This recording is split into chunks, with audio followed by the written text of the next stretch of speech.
Ici l'évangéliste Mario Massicotte qui vous parle en direct depuis le site du Futur Centre MC-TV. Et je voudrais vous encourager à devenir un de ces héros afin que cette construction puisse être complétée et qu'on puisse équiper ce bâtiment avec tout ce que nous avons besoin afin de produire ces émissions de télévision et afin de promulguer la prédication de la parole du Seigneur partout dans la francophonie. Pour moi, c'est vraiment une grande bénédiction de voir ce projet est en train d'être accompli parce qu'il y a très longtemps maintenant, alors que j'étais à Paris et qu'on faisait une série de réunions dans différentes assemblées, un soir, un pasteur m'a conduit sur une petite colline où on avait une vue formidable sur la ville de Paris et je voyais ces milliers de petites lumières et je me disais, partout où il y a cette lumière, il y a une maison ou un appartement ou quelque chose où des gens vivent. Et je me disais à l'époque, comment peut-on évangéliser une ville aussi grande? Comment peut-on pénétrer à l'intérieur de tous ces appartements, de toutes ces maisons? Et puis la seule réponse qui nous venait, c'est via la télévision. Bien sûr, à l'époque, nous n'avions pas la technologie que nous avons à notre disposition aujourd'hui. Et c'est pourquoi c'est tellement une grande bénédiction de voir ce projet être réalisé. Parce que de ce bâtiment va sortir la prédication de la parole de Dieu qui va rejoindre la francophonie au complet. Et connaissant la puissance de la parole de Dieu, vous savez, un seul mot peut changer la vie d'une personne. Comme ce centenier qui avait dit à Jésus, ne viens même pas dans ma maison, ne te déplace pas, mais dis seulement un mot, dis seulement une parole et mon serviteur sera guéri. Et effectivement, le serviteur de ce centenier a été guéri. Alors imaginez la puissance de la parole de Dieu qui sortira de ce bâtiment et qui rejoindra des millions et des millions de gens partout dans la francophonie internationale. Alors ça vaut vraiment la peine de soutenir ce ministère. D'ailleurs, le Seigneur Jésus lui-même a dit dans la parole ceci, il a dit « Faites-vous des amis avec les richesses injustes que vous possédez, afin qu'ils puissent vous recevoir dans les tabernacles éternels lorsque ces richesses viendront à vous manquer. » Ça veut dire que nous pouvons investir dans les ministères qui prêchent, qui annoncent la parole de Dieu. Et la parole de Dieu va rejoindre ces millions de personnes et des gens seront sauvés, des gens seront guéris, des personnes seront délivrées. Et un jour, lorsque nous serons tous ensemble dans la gloire de notre Seigneur, dans la présence de Dieu là-haut dans le ciel, ces personnes qui sont venues à la connaissance du Seigneur, parce que quelqu'un a prêché la parole de Dieu et quelqu'un derrière ces prédicateurs les ont soutenus, ben, ces amis vont venir vous trouver, vous dire merci d'avoir investi dans des ministères qui prêchaient la parole de Dieu parce que nous avons accepté le Seigneur et aujourd'hui, nous partageons avec vous cette gloire du Seigneur tout autour de nous. Alors, encore une fois, c'est un privilège d'être ici, de pouvoir participer de notre façon à ce ministère de la prédication de la parole du Seigneur. Et je disais aux organisateurs et aux dirigeants de ce ministère, votre timing est parfait. Parce que selon la parole du Seigneur, il y a une très grande prophétie qui est sur le point de s'accomplir, qui s'appelle dans le jargon biblique l'attaque de Gog et Magog. Et ça, c'est dans le livre d'Ézéchiel, chapitre 38 et une partie du chapitre 39. Et lors de cette attaque, Dieu va se manifester de façon tellement grandiose qu'il affirme lui-même à plusieurs reprises que toutes les nations du monde le connaîtront et sauront que c'est lui qui est intervenu. Alors imaginez, nous voyons des millions et des millions de personnes être touchées par la manifestation de la présence de Dieu. C'est comme une prise de conscience soudaine que Dieu existe, que Dieu est réel. Et ces gens-là voudront se tourner vers ceux qui pourront les aider. Et voilà pourquoi ce ministère, c'est le meilleur moment, c'est le meilleur timing pour les aider à compléter cette construction. En plus, tous ceux qui coopèrent et tous ceux qui investissent leurs finances pour aider ces ministères-là, il y a un verset vraiment exceptionnel dans la parole du Seigneur. C'est dans le premier livre de Samuel, c'est le chapitre 30 et au verset 24, qui affirme ceci: « Celui qui va sur le champ de bataille et celui qui garde les bagages partageront à part égale le butin de la guerre. Wow! Imaginez-vous, c'est MCTV qui fait la grande partie du travail, la partie la plus difficile d'organiser, de construire, de prêcher la parole. Et nous qui soutenons avec notre finance, bien, nous allons partager à part égale les grandes récompenses qu'ils recevront. C'est le programme le plus extraordinaire que je connais. Les intérêts des banques, ben, c'est peu de choses en comparaison des récompenses qui vous attendent en devenant un héros qui contribue à la construction de ce ministère vraiment formidable. Que Dieu vous bénisse abondamment et je sais qu'il le fera. Amen. Dès maintenant, donnons pour achever la construction et équiper le centre EMCI. Pour faire votre don, rendez-vous sur emcitv.com/3500. Vous pouvez donner en une seule fois ou en plusieurs mensualités.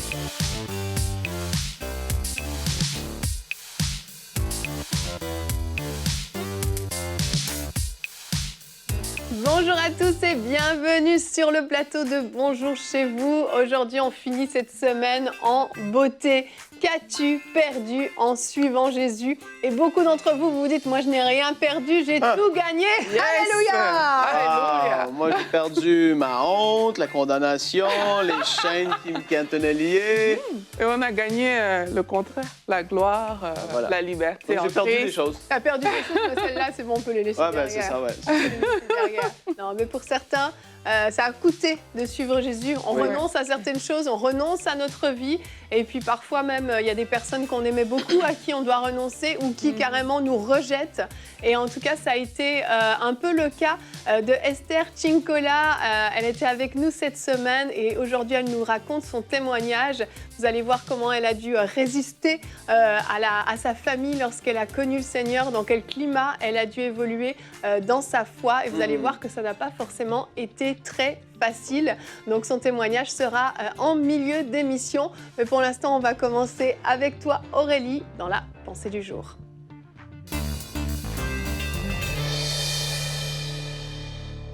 Plusieurs personnes, alors que vous avez choisi Jésus, vous avez perdu des choses. Peut-être au travail, on vous a rejeté, votre famille vous a peut-être laissé tomber, vos amis, etc. Mais aujourd'hui, j'aimerais vous encourager et j'aimerais aussi avertir toutes les personnes qui hésitent encore en vous partageant 3 points. Le premier point, c'est ne soyez pas tristes et ne soyez pas surpris d'être rejetés parce que vous avez choisi Jésus. La Bible nous dit dans Jean 1 que la lumière brille dans les ténèbres, mais les ténèbres ne l'ont pas reçue. Donc c'est normal de déranger lorsqu'on a choisi Jésus, en fait, et c'est normal de vivre même des persécutions. Et c'est bon signe, en fait.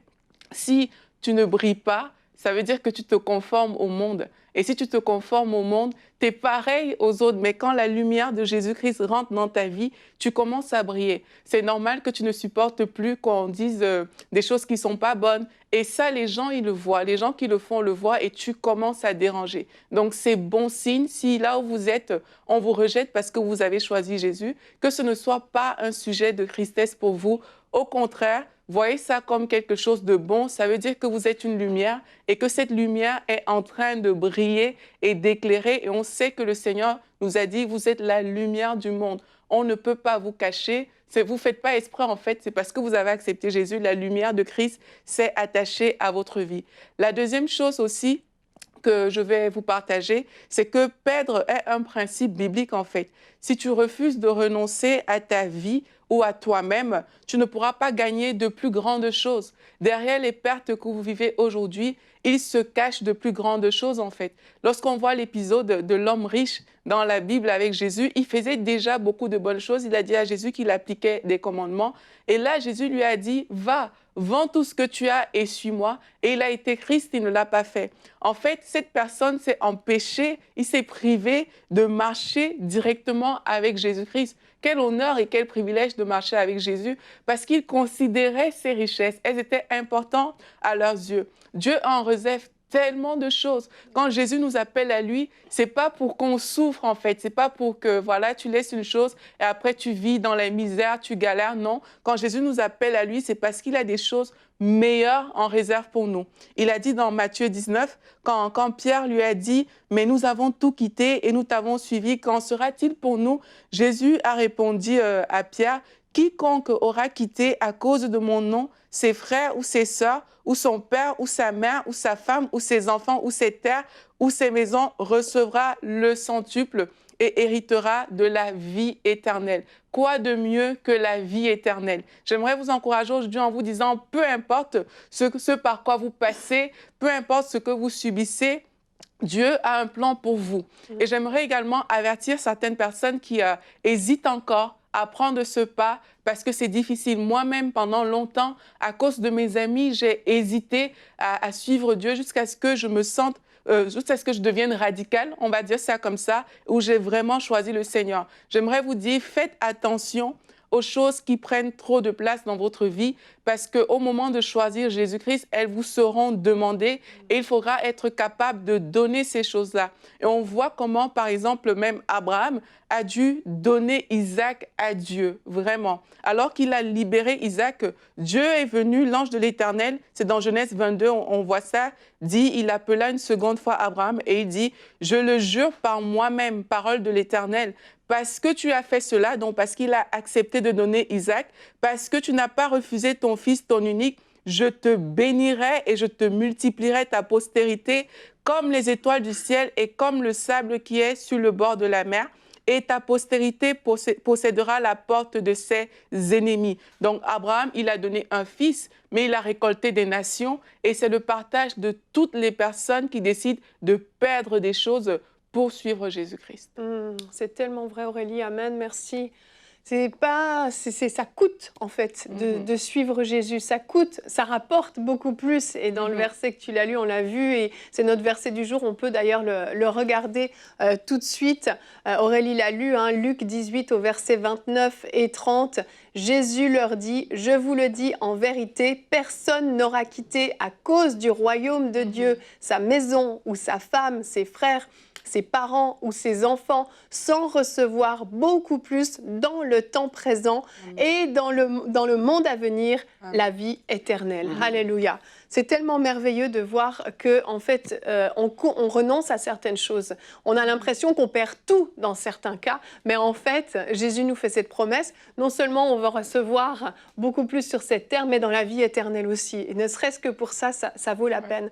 Moi, personnellement, quand je suis venue au Seigneur, à l'âge à peu près de 18 ans, juste 2 semaines, je pense, avant que je mette les pieds pour la première fois dans une église évangélique, mes amies, j'étais en soirée avec elles, c'était mes amies, il y avait ma meilleure amie dans l'équipe, on était plusieurs filles, un groupe de copines, on mangeait ensemble souvent et on passait beaucoup de temps ensemble, on était des amies de longue date.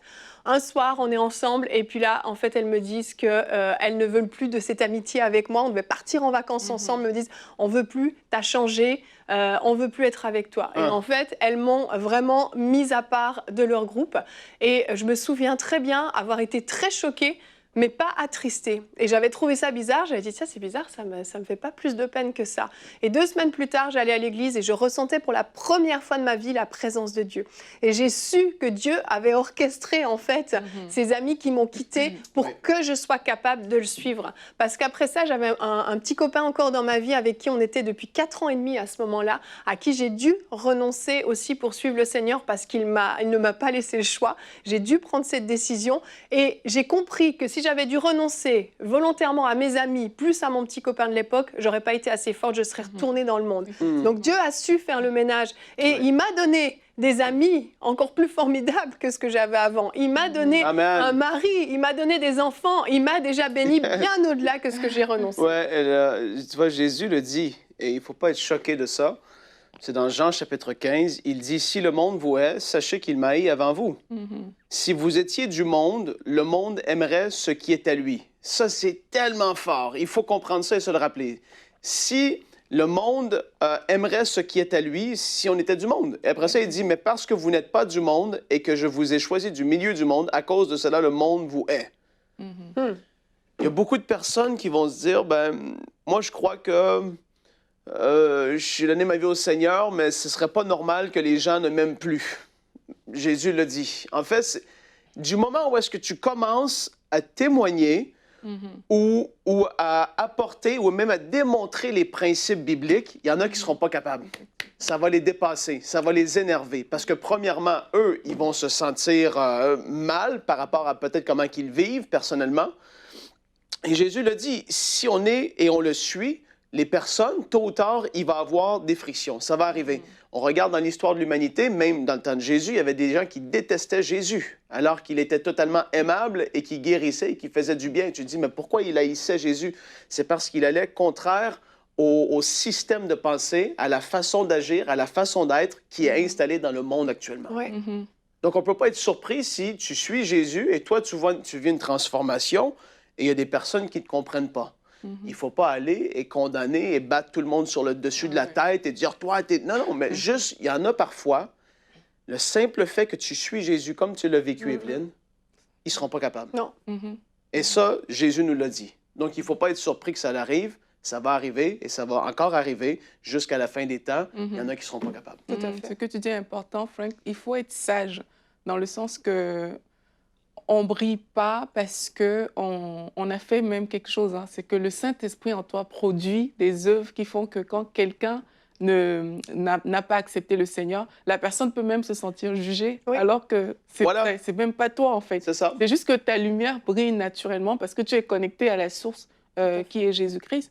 Et par contre, il faut être sage parce que, comme tu dis, il y a des gens qui vont peut-être perdre leur travail par manque de sagesse, qui sont chrétiens parce qu'ils condamnent, ils jugent et tout. C'est pas de ça qu'on est en train de parler. On est en train de parler des personnes qui ont accepté le Seigneur et parce qu'elles ont accepté le Seigneur, elles ont marché dans la simplicité, dans l'humilité, mais les gens autour d'elles n'ont pas supporté cette lumière-là et elles se sont retrouvées en train d'être condamnées. Vraiment, si vous avez perdu un travail, vous avez perdu des amis parce que vous avez accepté le Seigneur, c'est sûr, comme on a lu notre verset du jour, Dieu a en réserve tellement de choses pour vous, en fait. Et on ne le dit pas juste comme ça. Hein. Frank disait au début de l'émission que, voilà, il a perdu la honte et tout. Quand on met dans la balance, vraiment, ce qui a quitté ta vie et ce qui est venu quand tu as accepté Jésus-Christ, il n'y a pas match, comme on dit chez nous. Ça ne fait pas le poids, en fait. Ouais. Donc, ne vous attristez pas de ce que des gens vous ont laissé. Même les parents. Moi, quand j'ai accepté le Seigneur, j'ai eu des défis avec mes parents. Oui. Et la seule chose c'est un conseil extraordinaire qu'on m'avait donné. On a dit, toi, reste dans ton couloir, donc dans la parole de Dieu, honore tes parents. Oui. C'est tout ce qu'on m'avait dit. Et alors que mes parents, parfois, ils n'étaient pas très contents, ben là, je leur disais, oui, je vous comprends, c'est parce que vous pensez que j'ai fait une erreur et tout. Mais non, je n'ai pas fait d'erreur. Tu les rassurais, en fait. C'est ça a complètement changé mon approche avec eux, alors qu'au début, j'étais dans la guerre. Oui. Mais là, parce qu'on m'a dit, non, toi, reste comme un enfant de Dieu doit être, honore. Mais ça a vraiment changé et aujourd'hui, on s'entend super bien, tout va bien. Donc, c'est important de dire que peut-être les gens ne vont pas comprendre, mais tôt ou tard, le Seigneur va faire en sorte que ces personnes, peut-être c'est vous qui les amènerez au Seigneur par la suite parce que vous avez gardé la bonne attitude. En fait. Et en fait, Jésus n'est pas venu, comment je peux le dire? Il savait qu'en enseignant ce qu'il allait enseigner, il ne venait pas apporter la paix, entre guillemets, dans le monde entier. Il savait que ça allait choquer. Il a dit, je ne suis pas venu amener la paix, mais l'épée. Voilà, ça allait trancher. Oui. Et Jésus, les gens, quand ils l'écoutaient, il n'allait pas continuer à leur dire « c'est beau, qu'est-ce que vous faites? Continuez à vivre comme vous vivez, c'est génial, c'est parfait. » Non, non, il apportait une nouvelle façon de vivre. Et ça challengeait tout le monde. C'était tellement fort, et même qu'il est allé au point où est-ce qu'il s'est fait dire ton père, ta mère, tes frères, etc. Il dit qui sont mes frères? Qui sont ceux qui sont vraiment ma famille? Ce sont ceux qui font la volonté de Dieu et ceux qui marchent. Même pour ceux qui ont perdu parfois leur famille, et je ne peux pas comprendre parce que je ne suis pas dans cette situation-là, mais Jésus a dit qu'on a quand même une famille spirituelle qui est réellement ceux qui tu vois, il a dit, mes frères sont ceux qui sont là, qui font la volonté de Dieu. Tout à fait. Et ça dépasse la compréhension naturelle, notre petite boîte de cerveau qui met toutes les choses comme ça. Mais voilà, il y en a qui disent, vraiment, c'est la volonté de Dieu, Frank, vraiment que des familles soient... il a dit que ça allait arriver. Je suis désolé. Tout à fait. C'est pas que c'est agréable. C'est pas qu'il y a rien de plaisant là-dedans. Mais il a dit que dans certains cas, ça allait arriver. Le fait de le suivre allait apporter des divisions parfois. Ouais. Mais nous, ce qu'on a à faire, c'est de le suivre de tout notre cœur. Voilà. Exact, exact. Et ça a été le cas de notre sœur Esther Cincola.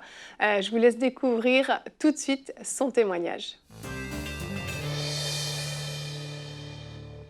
Et on se retrouve pour la rubrique C'est mon histoire. Aujourd'hui, j'ai la joie de recevoir le pasteur Esther Cincola. Bonjour Esther. Bonjour, Comment ça va aujourd'hui? ça va bien. Ça va Très bien. Ouais. Vous êtes l'épouse du pasteur Thierry Cincola. Vous Mhm. avez une très belle église à Montréal, Ouais. au Québec. Mhm, Et aujourd'hui, vous venez nous raconter l'histoire de votre conversion mhm. et dans un contexte familial qui n'était pas forcément des plus faciles pour une chrétienne. Ouais. Donc, vous êtes né au Congo, RDC, dans une famille qui n'était pas chrétienne, donc vous Non. n'avez pas du tout connu le Seigneur lorsque vous étiez enfant. Non, je n'ai pas connu le Seigneur en grandissant, même pas l'Église catholique. On était vraiment non chrétiens. En fait, on n'entendait pas parler de Jésus. On vivait tout sauf la vie chrétienne. Fait qu'on a grandi comme ça. C'est juste dans l'adolescence, en allant à l'école, qu'on a commencé à apprendre qu'il y avait un Jésus, Noël, toutes ces choses-là, qu'on a commencé à découvrir, que j'ai commencé à découvrir. Et puis, un peu plus loin, on a entendu parler de Christ, il y avait des églises, il y avait un mouvement de réveil au Congo, fait que c'est par là que vraiment j'ai commencé à entendre parler de Christ et que je l'ai reçu à un moment donné. C'est ça, à ce Ouais. moment-là, vous aviez 17 ans, Ouais. donc fin de l'adolescence. Oui. Et comment ça se passe, cette rencontre avec Jésus? Plutôt bien, c'était bien pour moi parce que j'avais toujours senti un vide en moi en fait. Je sentais toujours un vide en moi. C'est comme si j'avais un besoin profond de quelque chose d'autre. J'ai grandi dans une bonne famille, si je dois dire. Mon père nous avait tout donné, une belle vie, les voyages, des bonnes écoles, tout. Il y avait tout. On ne manquait de rien. On vivait très bien, mais il y avait toujours quelque chose qui me manquait. Et lorsque j'ai entendu parler de Christ, je l'ai reçu. J'ai compris qu'à travers Christ, je pouvais recevoir cette paix ou cette joie, cette chose que je manquais, que je n'avais pas. C'est comme ça que j'ai rencontré Christ. C'était bien pour moi, mais ça n'a pas été aussi facile que ça, parce que comme on vient de le dire, je suis née dans une famille non chrétienne. Vraiment, quand je dis non chrétienne, personne n'allait à l'église, on ne connaissait pas les choses de Dieu, comme on dit. Et dans tout ça, mon père, il était pas seulement non chrétien, mais il ne croyait pas. Il ne croyait pas Il était en Dieu. vraiment Il était fermé. fermé. Il était fermé par rapport au christianisme, et parce qu'il avait ses croyances à lui. C'est ça. Donc il avait son église où il allait, c'était, je dirais, une secte, basée un peu sur les traditions, une secte où il y avait, c'était un homme qui était comme leur Dieu, fait que lui croyait, il avait son Dieu, il y avait déjà un Dieu dans la famille, Voilà. il y avait déjà un Dieu à la maison, fait qu'il était fermé à toute autre chose, surtout au christianisme, parce que, voilà, il n'y croyait pas et il ne voulait pas. Et moi, j'étais enfant, lui, c'était le Père, fait que moi, j'ai reçu Jésus-Christ, et c'est comme si j'emmenais un autre Dieu dans la famille ou dans la maison. Exact. Donc, c'était vraiment pas facile pour moi, parce que il voulait pas du christianisme, il voulait pas, on pouvait pas rentrer la Bible chez nous. On voyait jamais la Bible chez nous. On ne pouvait pas écouter la musique chrétienne chez nous. On ne pouvait pas faire venir des serviteurs de Dieu. Et dès qu'il comprenait que quelqu'un était chrétien, c'était déjà un problème. Il fallait qu'il quitte les lieux, il fallait qu'il parte. Fait que c'était interdit. Et c'est là que moi j'ai reçu Christ et j'étais vraiment adolescente. Oui. Fait que je pesais pas. Hein, je pesais pas. Non, là, vous avez vécu finalement une vie chrétienne dans la clandestinité. Oui. Votre maman était chrétienne Ma aussi. mère s'est convertie, oui, elle s'est convertie. elle avait quitté la secte, elle s'est convertie, elle s'est donnée à Christ, mais c'était pas facile pour elle. Elle communiquait tout le temps avec son mari, fait que si elle va à l'église ou quoi, il saurait. Donc elle priait à la maison, et moi c'est après quelques années que j'ai reçu le Seigneur. Donc pour elle c'était difficile, donc pour moi aussi c'était plus difficile que ça. Donc je me cachais, je me suis cachée pendant longtemps, je dirais pendant à peu près 11 ans. 11 ans de vie chrétienne vraiment cachée. J'allais à l'église en me cachant. Il ne fallait pas qu'ils sachent. Quand je partais à l'église, j'emportais ma Bible, mais à mon retour, je devais chercher comment faire entrer la Bible dans la maison. En cachette, en cachette, en fait. Donc, soit je jetais ma Bible en arrière la clôture de la parcelle, je jetais ma Bible et je rentrais par devant, parce que souvent, il était dans le jardin et tout. C'était très compliqué pour moi. Et dans la maison, je n'avais pas cette liberté de prier. De prier, tu sais, quand on est chrétien, on chante le matin, on se réjouit, et puis on prie à haute voix, merci Seigneur pour la vie, merci. Moi, je ne pouvais pas. Oui. Moi, je me cachais pour prier et je chuchotais pour prier parce qu'il ne fallait pas qu'on m'entende, il ne fallait pas qu'on sache que je priais. Et j'ai vécu comme ça pendant toutes ces années. Et même, ça a eu un impact quand je me suis mariée, quand j'ai quitté la famille. Quand je suis chez moi, je prie toujours à voix basse. C'est resté, en fait. Oui, c'est resté. Et mon mari ne comprenait pas ça. Mais c'était juste les conséquences de cette vie, 11 ans de vie. clandestinité. Voilà, je me cachais pour lire la Bible, je me cachais pour prier, je priais à voix basse. On ne m'entendait pas, on ne me voyait pas prier, on ne savait jamais quand est-ce que je priais. Mais je menais ma vie chrétienne comme ça. Mais... et j'allais à l'église difficilement. Tu sais, il y a beaucoup de programmes à l'église. Hein. Oui. Il y a des séminaires, il y a des nuits de prière. Toutes ces choses-là, je n'arrivais vraiment pas à jouir de tous ces programmes parce que c'était difficile. D'abord, j'étais jeune, j'étais enfant, surveillée à la maison. Oui. Et tu avais envie, mais tu ne savais vraiment pas comment faire pour y aller, parce que quand tu revenais, on te demandait où tu étais. Mais je suis chrétienne, est-ce que je dois mentir que j'étais... C'était vraiment difficile. C'était difficile et beaucoup d'anxiété, parce qu'il y avait une peur. Il y avait une peur que papa le sache, qu'il réagisse et tout, mais après un temps, il a su. C'est ça, au bout d'un moment, il a su que vous étiez chrétienne, parce que vos frères l'ont su également. Hein, oui, donc, la famille, les cousins, les amis, les gens se parlent. Et comment ça s'est passé quand il l'a su? Difficile? Oui, c'était très difficile, parce que là, maintenant, il y avait vraiment les yeux braqués sur moi. Quelques proches aussi.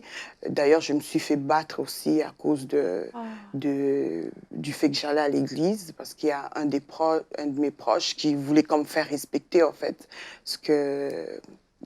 la loi. Oui, c'est ça. Fait que, donc, j'ai vécu tout ça, et c'était, quand il a su, il fallait vraiment encore plus gérer, plus me cacher, plus faire semblant de pas être chrétienne, en fait. Il fallait vraiment faire semblant. Et à plusieurs reprises, il m'a demandé de faire attention, que, vous savez, hein, les papas, les parents, fait qu'il y avait des conséquences, si j'apprends, si ça.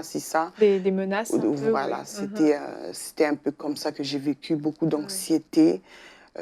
Beaucoup de peur, de crainte. Je me demandais, est-ce que je vais y arriver? Déjà que j'étais jeune, je pouvais faire ma vie comme tous les autres. Est-ce que vous avez pensé à un moment donné renoncer à la foi, renoncer à l'église? Ça aurait été plus simple pour votre vie, finalement? Non, je n'ai pas pensé à ça, tellement c'était bien.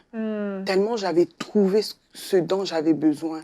Ce qu'on ne pouvait pas me donner, ce que l'argent n'a pas pu me donner, ce que l'aisance ne m'a pas donné.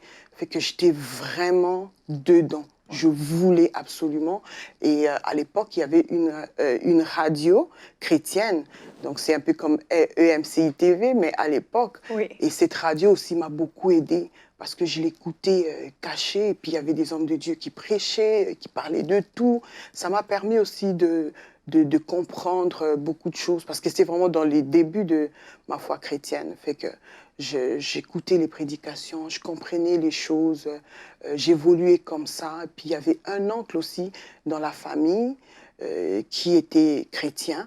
Fait qu'à travers lui aussi, je trouvais un peu de réconfort et tout. Donc je n'ai pas pensé, je ne voulais pas renoncer. C'était pas une option. Pas. Non, je ne voulais pas renoncer. D'ailleurs, j'ai servi le Seigneur pleinement, pleinement. Malgré tout ça, Malgré ça ne vous a pas empêché de le servir, de grandir dans votre relation avec Dieu, dans votre foi. Je voulais grandir.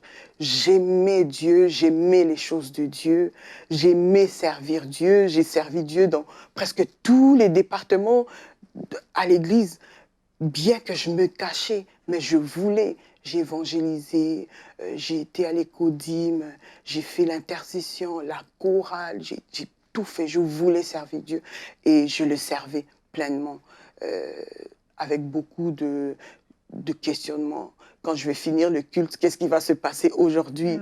Qu'est-ce qui va arriver aujourd'hui? Est-ce que c'est aujourd'hui qu'il va me mettre dehors? Comment ça va se passer? J'ai vécu comme ça, mais j'ai servi le Seigneur pleinement avec beaucoup de joie, beaucoup de crainte aussi. Oui. Mais c'était comme un sacrifice. C'était aussi, comment je peux dire, une préparation, si je dois dire, pour ce à quoi Dieu m'appelait. Parce que, oui, quand j'allais à l'église, c'est sûr qu'on me disait que Dieu t'appelle, Dieu va t'utiliser, tu vas le servir encore plus. Donc ça aussi, ça me motivait, fait que j'avais vraiment confiance et puis j'évoluais comme ça. Donc... Une foi solide, en fait, qui s'est bâtie dans ces moments-là, parce qu'en fait, cette relation avec Dieu, il fallait vraiment le vouloir pour l'avoir. Il fallait vraiment le vouloir. Donc ça a bâti des fondements solides que vous avez encore aujourd'hui, j'imagine. Oui, des fondements solides. N'oublions pas que j'étais beaucoup oppressée. J'étais beaucoup oppressée. Si vraiment on va comprendre le domaine spirituel, il y avait déjà un autre Dieu, et moi j'emmenais un autre Dieu, c'était vraiment pas facile. Il y avait un combat dans la maison, en fait, voilà. Même si on se disait rien, même si papa jouait son rôle de papa, moi de la fille, la relation était bien, mais spirituellement, c'était compliqué. C'était vraiment compliqué, beaucoup d'oppression, j'étais très fragile dans la santé. Il y avait la santé, il y avait tout ça. Je suis passée par des opérations. En fait, c'était... il y avait un peu de tout. Il y avait un peu de tout. C'était une période très difficile quand même. Très, très, très difficile. Et quand je me suis mariée, j'étais un tout petit peu libre parce que j'étais plus grande, j'étais plus une enfant. Oui. J'ai grandi et puis je me suis mariée. Je pensais que c'était la délivrance finale, là, mais après quelques temps encore, je devais attendre de rejoindre mon mari. 7 ans encore, fait que je suis restée longtemps. Oui, je suis restée longtemps comme ça, mais j'ai persévéré. J'ai aimé Dieu, je l'ai servi, j'ai évolué avec lui, j'ai expérimenté la force, la puissance de Dieu. Et voilà. Gloire à Dieu, vraiment, gloire à Dieu pour votre foi, pour votre persévérance. C'est inspirant pour tous ceux qui passent par des temps difficiles, mais aussi pour tous ceux qui ont cette liberté et qui ne passent peut-être pas ce temps de qualité avec Dieu. Donc, merci beaucoup, Pasteur Esther, d'être venue nous encourager par votre beau témoignage. Merci, que Dieu vous bénisse. Merci. Alors peut-être que certains d'entre vous, vous êtes reconnus dans l'histoire du pasteur Esther. Vous avez vu comment Dieu a agi et comment Dieu a préservé sa foi malgré tout. Et j'aimerais encourager quelqu'un en terminant cette émission. Vous avez entendu tout ce qui a été dit et vous vous dites... Moi, il y a des choses que je n'ai pas lâchées encore. Eh bien, c'est le moment de le faire. Vous avez des décisions à prendre. Alors, aujourd'hui même, vous pouvez prendre des décisions. Vous avez des relations peut-être que vous devez couper, des choses du monde que vous devez abandonner. Et vous savez, Il y a un moment donné, ça doit lâcher d'un côté ou de l'autre. Et le monde peut fortement gagner si votre cœur est encore attaché à ces choses ou à ces personnes. C'est des décisions à prendre, mais ayez cette assurance que peu importe le prix que vous allez payer pour suivre Jésus, le Seigneur non seulement le voit, mais il a fait cette promesse dans le verset qu'on a lu, que vous aurez votre récompense, non seulement sur cette terre, mais dans l'éternité. Et Evelyne, Oui. c'est à ce moment qu'on peut chanter « Je suis décidé de suivre Jésus ». Je suis décidé de suivre Jésus. On va se quitter là-dessus. Je suis décidé de suivre Jésus. Je le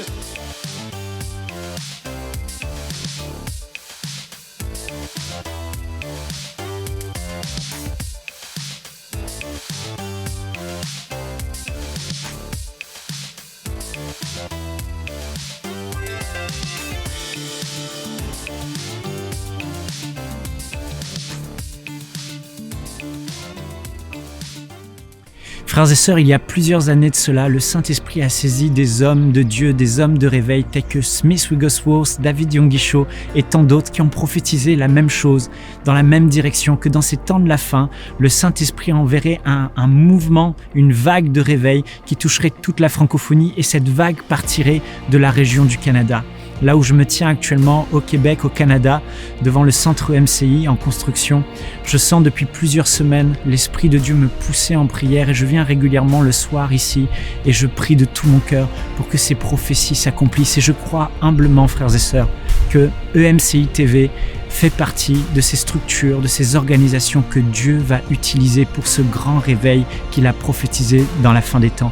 Et je suis encouragé, soyons encouragés pour nous tous qui nous levons pour les 3500 € qui se lèvent pour la construction du centre MCI, car je crois que Dieu va faire de grandes choses à travers cette œuvre et à travers nous. Que Dieu vous bénisse encore. Dès maintenant, donnons pour achever la construction et équiper le centre EMCI. Pour faire votre don, rendez-vous sur emcitv.com/3500. Vous pouvez donner en une seule fois ou en plusieurs mensualités.